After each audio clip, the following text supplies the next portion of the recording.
C'est quoi ce truc? Y a quelqu'un? Vous allez pas en revenir, je viens de me lever là ce matin et regardez ce que j'ai sur mon terrain. Regardez-moi ça. Quelqu'un qui est rentré chez moi. Attends, je vais aller toquer à la porte, on va voir qui c'est. C'est quoi ce truc? Y a quelqu'un? Oui. Et qu'est-ce que tu fous là? Bah, je sais pas, je trouvais que c'était chouette de dormir ici, c'est un bon spot. Bah écoute, pourquoi pas, mais t'aurais pu quand même... T'es même pas rentré en entier? Bah attends, vas-y, fais-moi visiter ton van en attendant. Allez. J'enlève mes bottes. C'est pas isolé en terre taille chaud, mais c'est quand même pas mal. C'est quoi ce truc là? Ça s'appelle un chihuahua. Ça mord? Non. Voilà. C'est ma petite maison, mon petit bordel. C'est ton évier? C'est mon évier. Mais pourquoi tu mets des trucs dedans? Parce que quand je roule, il y a tout qui tombe. Il y a tout qui tombe? Eh oui. Bah imagine, ta melon là, t'es en train de rouler, tu prends un rond-point. Mais genre, à chaque fois que tu rentres dans ton van, tu ramasses des trucs qui sont tombés ou c'est comment? Ah bah oui, tu prends un rond-point, t'as tout qui tombe, donc on trouve des astuces. Bon alors voilà, ce matin je me lève, je vois la story de Clem L'épée d'Excalibur, les copains. qui est à Brocéliande. Du coup je lui ai proposé de passer chez moi et bah je vais la chercher à l'église là, donc ça va être incroyable. Bon par contre ma voiture est remplie de morceaux de bois, c'est un peu la galère.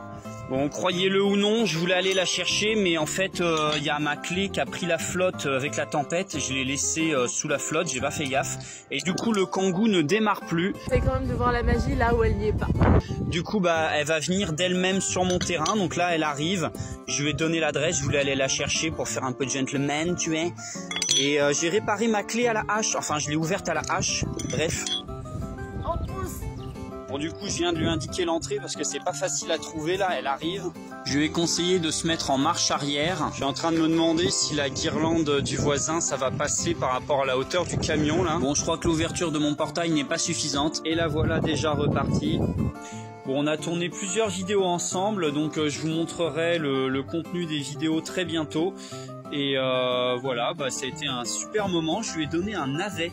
Un agriculteur rentre sur mon terrain avec son tracteur. C'est vraiment là que tu te rends compte de la faiblesse du portail que j'ai fabriqué. Toute cette histoire a commencé au moment où j'ai retiré 250 € au distributeur. En effet, j'ai commandé de la paille pour mon potager, mais tout ne se passe pas comme prévu. Bon, là, je suis en train de l'attendre, il est juste ici, parce que comme il n'a pas de GPS, je vais le guider chez moi. Par contre, quand je vois la largeur du truc, ça me fait un peu peur. Bon, on est bientôt arrivé. J'espère que ça va aller. Arrivé devant le portail, je me dis oh là là là là, comment on va faire? Du coup, ce que je lui ai proposé, c'est de laisser le plateau en dehors de mon terrain et de venir avec les rounds. Pendant ce temps, j'ai posé des palettes au sol pour limiter les remontées capillaires dans la paille. Le pauvre, il a dû se taper 6 allers-retours, donc pendant ce temps-là, j'ai préparé mes meilleures boissons. J'espère qu'il va apprécier le choix. Malheureusement, je crois que le gazon ne va pas s'en remettre avec les traces de pneus. C'est à partir de là que ça a tourné à la catastrophe. Il m'a demandé si je voulais empiler les round ballers et sur le coup, j'ai dit oui, pourquoi pas. Malheureusement, du coup, ça a complètement caché la vue à mes voisins. Donc ils sont vraiment pas contents après moi. Après ça on a discuté 5 minutes, je lui ai raconté ma vie. Donc les grosses œuvres à faire, mais j'ai pas de budget. Donc j'y vais petit à petit. Donc là j'ai rénové une.